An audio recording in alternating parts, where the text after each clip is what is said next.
2026 की preparation start करनी है बट सिलेबस समझ नहीं आ रहा है। तो आज की वीडियो में हम यूपी टेट पेपर 1 का complete syllabus subject wise simple language में समझेंगे ताकि आप स्मार्ट प्रिपरेशन कर सकें। आज हम डिस्कस करेंगे यूपी टेट पेपर 1। तो चलिए शुरू करते हैं। Hello everyone, welcome back to study with Niharika.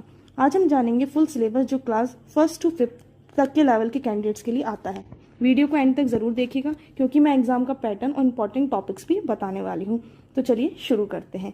सबसे पहले हम बात करते हैं कि कौन कराता है UP TET exam. UP TET exam कराते हैं उत्तर प्रदेश शिक्षा सेवा चयन आयोग।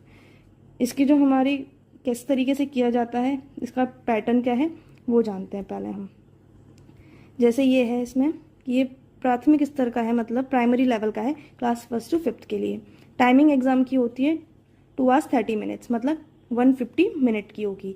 इसमें हर राइट आंसर पर आपको एक क्वेश्चन मिलेगा, इसमें नेगेटिव मार्किंग नहीं है।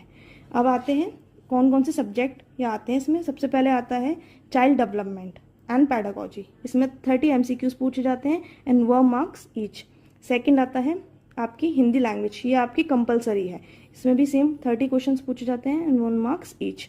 नेक्स्ट आती है थर्ड आपका सब्जेक्ट है सेकंड लैंग्वेज। इसमें आप चाहे तो इंग्लिश चूज कर सकते हैं, उर्दू कोई चूज करना चाहे वो, एंड संस्कृत। इसमें भी सेम 30 क्वेश्चंस एंड 30 मार्क्स आते हैं पर क्वेश्चन। 1 marks का क्वेश्चन आता है पर मार्क्स।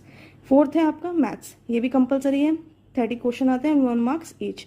एंड लास्ट है आपका EVS, ये भी आपका कंपलसरी है। इसमें भी सेम 30 क्वेश्चन आते हैं एंड 1 marks ईच। तो टोटल कितने हो गए हमारे 150 MCQ हो गए एंड 1 marks ईच के बाद 150 हमारे मार्क्स हो गए। तो अब बात करते हैं हम सबसे इम्पॉर्टेंट टॉपिक जो हमारा आता है child development and pedagogy. Child development pedagogy में सबसे ज़्यादा क्या चीज़ पूछी जाती है, इसकी मीनिंग, इसके कौन कौन से एरियाज़ हैं। जैसे हो गया हम लोगों का फिजिकल डेवलपमेंट हो गया, मेंटल हो गया, इमोशनल हो गया, लैंग्वेज डेवलपमेंट हो गया, ये सारे इंपॉर्टेंट टॉपिक हैं। जैसे इसका बेस क्या है, कौन कौन से इसको क्या बोलते हैं फैक्ट करते हैं। जैसे आपकी फैमिली से हो गया, आपका सोशल हो गया, स्कूलिंग हो गई, कम्युनिकेशन का लेवल क्या है, ये सब चीज़ें चाइल्ड डेवलपमेंट में आता है। एंड इसके बाद आ गया आपके सीखने का अर्थ एंड सिद्धांत। अकॉर्डिंग टू मी हिंदी में ही सबसे मेन बेस्ट रहता है, लेकिन आप इंग्लिश में भी अगर समझना चाहो तो ये सब समझ सकते हो। जैसे आगे सीखने का अर्थ एंड सिद्धांत। अधिगम, लर्निंग हम कैसे कर सकते हैं, जैसे चाइल्ड की लर्निंग हम किस तरीके से कर सकते हैं, उसकी मीनिंग है, कौन कौन से फैक्ट उसको इफेक्ट करते हैं, उसकी क्या बोलते हैं स्टेप्स क्या क्या हैं, थार्नडाइक के हो गए आपके, ये सारे आपके इंपॉर्टेंट टॉपिक्स हैं। जैसे इसका शिक्षण का अर्थ क्या हो गया, लर्निंग का क्या अर्थ है आपको, समावेशी शिक्षा हो गई आपकी। ये सब आपने अपने DLED या BEd में ज़रूर पढ़ा होगा, BTC में। ये बहुत सारे इंपॉर्टेंट टॉपिक्स हैं, ये अगर आप एक एक टॉपिक अगर कवर करोगे तो आपका आराम से कवर हो जाएगा। अब इसमें कुछ आता भी है कि आप अगर काउंसलिंग परामर्श में सहयोग देने वाले विभाग कौन कौन से, ये भी पूछे जा सकते हैं कि अगर आप काउंसलिंग करना चाहो तो कौन कौन से। मनोविज्ञान शाला उत्तर प्रदेश प्रयागराज है, मंडलीय मनोविज्ञान केंद्र मंडल स्तर पर है, जिला चिकित्सालय है, जिला शिक्षण प्रशिक्षण संस्थान है, डाइट मतलब एंड पर्यवेक्षण एंड निरीक्षण तंत्र है। सेम हो गया ये सब चीज़ें हमारी। अब इसमें आ गया अधिगम, किस तरीके से बच्चा सीखता है, बालक मतलब जो बच्चा चाइल्ड है किस प्रकार से सोचते हैं सीखते हैं, उसमें स्कूलिंग में किस तरीके से काम करते हैं, अगर कोई दिक्कत हो रही है तो क्या किया जा सकता है, इसमें रेमेडियल क्या क्या यूज़ किए जा सकते हैं बच्चों को सिखाने में। तो ये सब चीज़ें भी चाइल्ड डेवलपमेंट में पूछा जाता है। पैडागोजी रटने वाला सब्जेक्ट नहीं है, कॉन्सेप्ट समझना ज़रूरी होता है हर टॉपिक का। अब आता है सेकेंड टॉपिक हिंदी। इसमें आता है पहले आपका अपठित अनुच्छेद, मतलब आपका क्या आ गया, एक पैराग्राफ आ गया, इसमें आपको क्वेश्चंस दिए जाएंगे, वो पढ़ना है, उस क्वेश्चंस के आंसर देने हैं। फिर आपका आ गया वर्णमाला, ये तो सबको पता है स्वर व्यंजन के बारे में। वर्णों के मेल में मात्रिक एवं अमात्रिक शब्दों की पहचान करनी होती है, वाक्य रचना करनी है, हिंदी की ध्वनियाँ हैं, ये सारे आपके विशेष रूप से मतलब जो इंपॉर्टेंट टॉपिक है, मतलब इनके बारे में आपको ज़रूर पढ़ना है। इन सारे के बारे में, इन सब से रिलेटेड आती है कौन सी ध्वनि कौन से बोली तालु से बोली जा रही है, जीवा से क्या बोला जा रहा है, ये सब बहुत इंपॉर्टेंट है। फिर इसके बाद आता है सेम चीज़ होगी हिंदी भाषा की सभी ध्वनियाँ, वर्णों, अनुस्वार, अनुनासिक के चंद्र बिंदु में अंतर क्या है, ये भी पूछे जा सकते हैं। मतलब आपको 4 क्वेश्चन दे दिए जाएंगे और सेम आपको लगेंगे कि सेम ही है, लेकिन फिर आपको पहचानना है कि इसमें अनुस्वार यूज़ हुआ है या फिर अनुनासिक है, चंद्र बिंदु में है, होता है ना, जैसे कि बिंदी लगा दी, ये क्या हो गया अब इसमें ये लगा दिया, चंद्र बिंदु हो गया, तो इसमें बहुत ज़्यादा लोग कंफ्यूज होते हैं, इसको आपको ईजिली समझना पड़ेगा। फिर संयुक्ताक्षर अक्षर हो गए, जो 2 अक्षर से मिलकर बनते हैं वो संयुक्ताक्षर अक्षर कहलाते हैं। सभी प्रकार की मात्राएं आपको पढ़नी है, विराम चिन्ह पढ़ने हैं आपको कि अल्प विराम, अर्ध विराम, पूर्ण विराम, प्रश्नवाचक क्या होते हैं।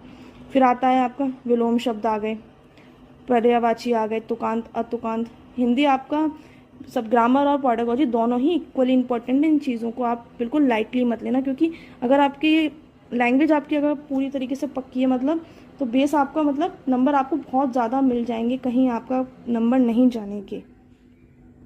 अब आ जाता है आपका पेडागॉजी हिंदी की। इसमें क्या आता है, अधिगम और अर्जन सेम चीज़ है कि हिंदी लैंग्वेज में किस तरीके से बच्चे को पढ़ाई की जाती है, किस तरीके से बच्चे को आगे समझाया जाता है, क्या क्या उसे प्रॉब्लम्स आती हैं, किस तरीके से रेमेडियल लेके उसे सॉल्व किया जा सकता है, ये सब चीज़ें इसमें पूछी जाती हैं। भाषा कौशल हो गया, किस तरीके का उसका लेवल है, माइंडसेट क्या है, क्या क्या चीज़ें मतलब उसके इंपॉर्टेंट टूल्स क्या क्या हैं जो हम यूज़ कर सकते हैं, ये सब चीज़ें आ गई। अब बात करते हैं इंग्लिश की। इंग्लिश, अगर आप इंग्लिश सब्जेक्ट चूज़ कर रहे हैं तो इसके ये टॉपिक्स हैं। बेसिक ग्रामर अगर आपको स्ट्रॉन्ग करनी है तो इंग्लिश सेक्शन सबसे ज़्यादा इजी टू गो है। तो चलिए शुरू करते हैं। सबसे पहले हम जानेंगे इंग्लिश में अनसीन पैसेज है, 10 सेंटेंसेज है, इसमें आएगा subject and predicate and kind of sentences. Part of speech आपका हो गया, इसमें आपका noun, pronoun, adverb, adjectives, verb, preposition, conjunction. Interjection भी आप ले लेना, इसमें दिया नहीं गया है लेकिन इंटरजेक्शंस भी कभी कभी पूछे जाते हैं, ठीक है। इंटरजेक्शन स्पेलिंग थोड़ी मिस्टेक हुई, no problem. Interjection, then tense है, प्रेजेंट, पास्ट एंड फ्यूचर। फिर आर्टिकल्स पूछे जाते हैं आपसे, पंचुएशन आ गई, वर्ड फॉर्मेशन आ गई, एक्टिव एंड पैसिव वॉइस है, सिंगुलर, प्लूरल, जेंडर।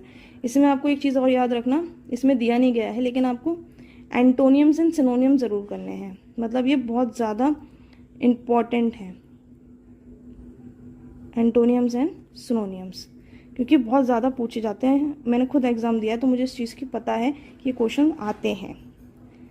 अगर किसी के पास उर्दू है तो आप उर्दू भी इस तरीके से ले सकते हो, जो भी चीज़ें हैं ज़बान की, फ़नी की और महारतों की मालूमात, ये सारा उर्दू से रिलेटेड आपका सिलेबस है, जो आप उर्दू में जैसे नज़म हो गई, कहानियाँ हो गई, उनके राइटर्स हो गए, ये सब चीज़ें भी पढ़ सकते हो। हाँ, वन मोर थिंग कि जैसे आपको हिंदी और इंग्लिश में दिया गया है तो आपको इनके राइटर्स भी पढ़ लेना। कुछ इंपॉर्टेंट चीज़ें होती हैं, जैसे क्या बोलते हैं, कुछ फेमस बुक हो गई या किसी ने कुछ अच्छे थॉट दे दिए, कुछ किसी के दोहे हो गए, तो ये चीज़ भी पूछी जा सकती है कि किसके द्वारा लिखी गई है, किसने ये चीज़ें दी हैं।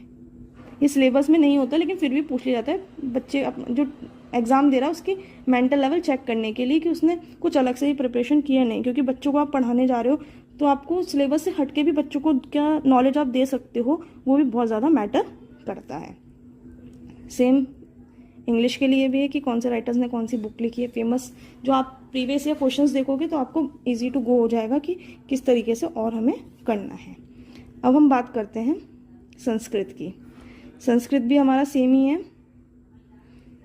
ये रहा, जैसे सेम अनसीन पैसेज हो गए आपके, संज्ञाएं आ गई, अकारांत पुल्लिंग, अकारांत स्त्रीलिंग हो गया आपका, अकारांत नपुंसकलिंग, इकारांत स्त्रीलिंग, उकारांत पुल्लिंग, ये सारे जो भी टॉपिक्स हैं ये आपके कवर हो जाएंगे इसमें।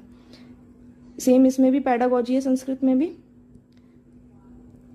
में भी आपकी पेडागॉजी दी है, अधिगम अर्जन, भाषा अध्ययन, सेम कैसे क्या चीज़ हम लोग संस्कृत में यूज़ कर सकते हैं। Now let's come to maths. Maths सबसे इम्पॉर्टेंट टॉपिक एंड बहुत लोगों के लिए सबसे डिफ़िकल्ट टॉपिक भी माना जाता है, क्योंकि मैथ्स चाहे बेसिक पूछा जाता हो लेकिन बहुत लोगों को इसमें दिक्कत होती है। मैथ्स में मेनली एलिमेंट्री लेवल कॉन्सेप्ट आते हैं, लेकिन हाँ ये चीज़ ज़्यादातर सही भी है, लेकिन बेस आपका अगर मजबूत नहीं है तो आपको दिक्कत हो सकती है। इसमें दिया गया है संख्याएं एवं संख्याओं का जोड़ घटाना गुणा भाग। ये दिया गया है कि जोड़ घटाना प्लस माइनस करना है, मल्टीप्लाई करना है, डिवाइड करना है, लेकिन इस तरह के क्वेश्चन नहीं आते, थोड़ा लेवल थोड़ा हाई होता है। इजी टू गो इसमें सिलेबस में दिया गया, लेकिन आप प्रीवियस ईयर क्वेश्चंस देखोगे तो आपको पता हो जाएगा। एलसीएम एचसीएफ दिया हुआ है, कैसे आपको डेसिमल्स निकालने हैं सारे दिए गए हैं आपको। परसेंटेज का है, प्रॉफिट एंड लॉस हो गया, इंटरेस्ट हो गया, ज्योमेट्री हो गई है, ये सारी चीज़ें हैं। कैलेंडर्स हो गए, कैसे अलजेब्रा का है, सब चीज़ें, ये सारे टॉपिक्स बहुत ज़्यादा इंपॉर्टेंट हैं। और यही मैथ्स में फिर पेडागॉजी आ जाती है आपकी, किस तरीके से सॉल्व किया जाता है। मैथ्स आपका प्रैक्टिस बेस्ड सब्जेक्ट सब्जेक्ट है। डेली क्वेश्चन अगर आप सॉल्व करोगे या डेली एक क्वेश्चन या चैप्टर, एक टॉपिक आपने सिलेक्ट कर लिया, इस टॉपिक को हमने लेके चलना है एंड 1-2 दिन में आपको एक टॉपिक कंप्लीट हो जाएगा अकॉर्डिंग टू मी, तो आपको टेंशन की बात नहीं है। लेकिन आपको इसे प्रॉपर प्रैक्टिकल से सॉल्व करना है, यानी मतलब कि बिल्कुल किसी प्रकार से कोई ये नहीं करना क्या बोलते हैं कि इसे हमने रट लिया फॉर्मूला को, नहीं होगा। आई नो कि नहीं होगा, क्योंकि मैंने भी किया है, नहीं होता है। आपको जब तक आप सॉल्व नहीं करोगे 20-30 क्वेश्चन 50 क्वेश्चन, तब तक आपके माइंड में नहीं आएगा। आपने सोचा एक क्वेश्चन हो गया, नहीं, आप फिर भूल जाओगे। तो आपको प्रैक्टिस जरूर करनी होगी। अब आता है EVS। ये अच्छा टॉपिक है, इसमें आपको फिर से आपको कॉन्सेप्ट ही पढ़ने, ईजिली क्लियर हो जाएगा। इसमें इतना कुछ नहीं है, आप अपने इन्वायरमेंट में जो आसपास देखते हो वो सब चीज़ें हैं सेम। तो इस फैमिली हो गई, फूड हो गया, आपका हेल्थ हो गई, ये आपके आसपास का इन्वायरमेंट है, ये आपके प्लांट्स हो गए, एनिमल्स हैं, सेम इन्वायरमेंट है। जो इन यूपी से रिलेटेड हमारे जो भी स्थानीय पेशे, मतलब जो प्रोफेशन है लोगों के, मतलब वाटर हो गया, ट्रांसपोर्ट हो गया, स्पोर्ट्स हो गया, एंड भारत की नदियाँ, मतलब इंडिया से रिलेटेड भी चीज़ें पूछी जाती हैं। आपका कॉन्स्टिट्यूशन आ गए, तो ये सारी चीज़ें क्या है, EVS से रिलेटेड, इन्वायरमेंटल स्टडीज से रिलेटेड। अब आगे आपकी शासन व्यवस्था कैसे चल रही है, आपकी कॉन्स्टिट्यूशन कैसे चल रहा है, कौन कौन से मतलब नगर लेवल पे, डिस्ट्रिक्ट लेवल पे हो गया, आपके स्टेट लेवल पे हो गया, क्या क्या चीज़ें इंपॉर्टेंट हैं, क्या नहीं है, कौन से फेस्टिवल हैं, कौन से आपके वो क्या बोलते हैं अपने इलेक्शन कैसे किए जाते हैं, क्या चीज़ें हैं, सब चीज़ें पूछी जाती हैं। एंड फिर से EVS में पैडागोजी आ गई। पैडागोजी तो आपकी हर चीज़ में इंपॉर्टेंट है, चाहे वो आपका सब्जेक्ट चाइल्ड डेवलपमेंट हो, हिंदी हो, इंग्लिश हो, उर्दू हो, संस्कृत हो, कि मैथ्स हो, EVS सब में इम्पॉर्टेंट क्या है आपका EVS, मतलब आपका पैडागोजी तो इम्पॉर्टेंट है ही है। तो आपको सबसे ज़्यादा इम्पॉर्टेंट है कि आपको कॉन्सेप्ट समझना है। अगर आपका सबका बेसिक सबसे ज़्यादा क्लियर हो गया तो आपको किसी प्रकार की कोई दिक्कत नहीं होगी। आपका अगर बेसिक आपका स्ट्रांग है तो आप ईजिली यूपी टेट क्लियर कर लोगे। 150 में से मैं मानती हूँ 140 प्लस तो आपके ईजिली आ जाएंगे। अब प्रिपरेशन आपको रैंडम नहीं करनी, अकॉर्डिंग टू सिलेबस करना है, जिससे कि आपको कोई दिक्कत ना हो, ठीक है। और अगर आपको चैप्टर वाइज स्ट्रैटेजी चाहिए, इंपॉर्टेंट क्वेश्चन चाहिए, तो आप कमेंट ज़रूर करें। और मैं आपकी सीरीज स्टार्ट करने वाली हूँ स्टार्टिंग से, चाइल्ड डेवलपमेंट वाले सब्जेक्ट से हम शुरू करेंगे, देन आगे तक कंप्लीट करेंगे। तो आप चैनल से जुड़े रहिए। वीडियो पसंद आए तो लाइक करें, कमेंट करें, अपने फ्रेंड्स के साथ शेयर करें एंड चैनल को सब्सक्राइब करें। Thank you.